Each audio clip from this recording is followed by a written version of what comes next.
చెప్తున్నా sensational cinema. ఇది ఒక పెద్ద బ్లాక్ బస్టర్. తేజ్ గారి కెరియర్లో ఇది పెద్ద బిగ్గెస్ట్ మూవీ అని చెప్పొచ్చు. మళ్ళీ మనం హనుమాన్ తర్వాత పెద్ద బ్లాక్ బస్టర్ మూవీ అని చెప్పొచ్చు. గ్రాఫిక్స్ కానీ విఎఫ్ఎక్స్ కానీ ప్రతిదీ మనం ఎంజాయ్ చేస్తాం. అంటే ఎక్కడ కూడా బోరింగ్ లేదు. ఈ సినిమా మెయిన్ చెప్పాలంటే మనోజ్ అన్న యాక్టింగ్ మాత్రం ఇరుగా తీసేసి నా నిజంగా చెప్తున్నా. విలన్ యాక్టింగ్ మాత్రం అదన కొట్టేసిండు. అసలు ఆ గ్రాఫిక్స్కి విలన్ ఎగ్జామ్ మళ్ళీ మనం ఒక టాలీవుడ్ హాలీవుడ్ బాలీవుడ్ లెక్క కనిపిస్తారు మనోజ్ అన్న గారు యాక్టింగ్ విలన్లా. అంతా బాగా చేసిండు.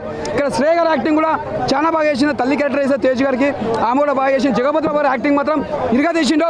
అంటే సినిమా మాత్రం పెద్ద బ్లాక్ బస్టర్ అని చెప్పొచ్చు. బ్యాక్గ్రౌండ్ మ్యూజిక్స్ కానీ గ్రాఫిక్స్ స్టోరీ ఒకటి లాస్ట్ రాముడు ఉంటుంది సీన్ మాత్రం అది హైలైట్ అన్న. నిజంగా చెప్తా. బాణం వచ్చి ఇట్లా ఆ బాణం ఇట్లా రాముడి బాణం తయారైతే కొడతాడు. ఆ సీన్ మాత్రం హైలైట్. చెప్తున్నా కదా సినిమా మళ్ళీ మనకు ఒక అయోధ్య రాముడు దర్శనం చేసినట్టు అనిపించింది లాస్ట్ సీన్లో. అంతా బాగుంది సినిమా.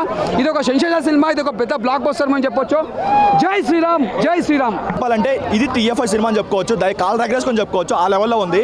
మీరు ఫస్ట్ హాఫ్ అన్ అవర్కి లేదంటే ఒక ఫస్ట్ హాఫ్ అయ్యేసరికి మీరు గర్వంగా చెప్పుకుంటారు ఇది తెలుగు సినిమా అని చెప్పి గర్వంగా చెప్పుకుంటారు. ఆ లెవెల్లో అయితే ఫస్ట్ హాఫ్ ఉంది. మెయిన్గా చెప్పుకోవాల్సింది యాక్షన్ బ్లాక్స్ ఒకటి, సినిమాటోగ్రఫీ ఒకటి, విజువల్స్ ఒకటి. నెక్స్ట్ లెవెల్ విజువల్స్ అన్న. మీరు టీఎఫ్ఐలో ఇప్పటి వరకు చూడని విజువల్స్ ఈ మూవీ ఇంటర్వల్ బ్లాక్లో చూస్తారు. ఆ లెవెల్ విజువల్స్ అయితే పడ్డాయి.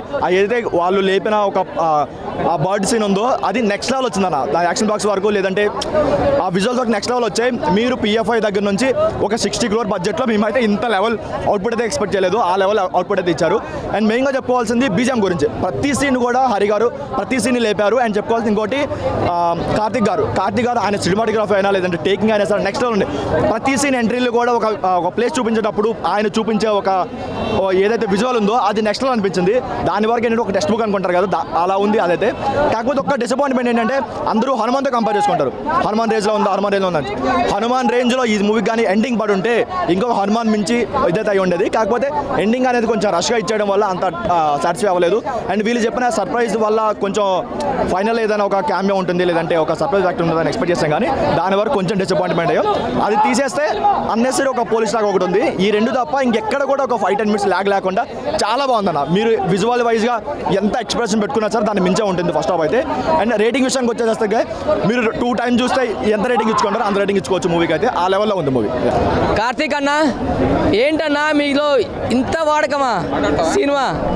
ఇలాంటి సినిమా నేను లైఫ్లో చూడలేదు. బా ఏమి ఫైట్స్, ఏమి యాక్టింగ్. తేజ అన్న మీ యాక్టింగ్కి నేను ఫిదా. మనోజ్ అన్న కూడా మీ యాక్టింగ్ కూడా ఫిదా. ప్రతి ఒక్క యాక్టింగ్, జగపతి బాబు గారి యాక్టింగ్, శ్రీయ యాక్టింగ్, అందరి గెటప్ సీన్ అన్న పంచులు, కామెడీ, ప్రతి ఒక్క సీన్ టు సీన్ ఎక్కడ బోర్ లేకుండా బెస్ట్ మూవీ. ఇలాంటి సినిమా నేను వస్తుంది అనుకోలేదు. ఈ రోజుల్లో చెప్తున్నా కదా, ఇప్పట్లో వచ్చిన సినిమాల్లో అన్నిటికంటే బెస్ట్ మూవీ.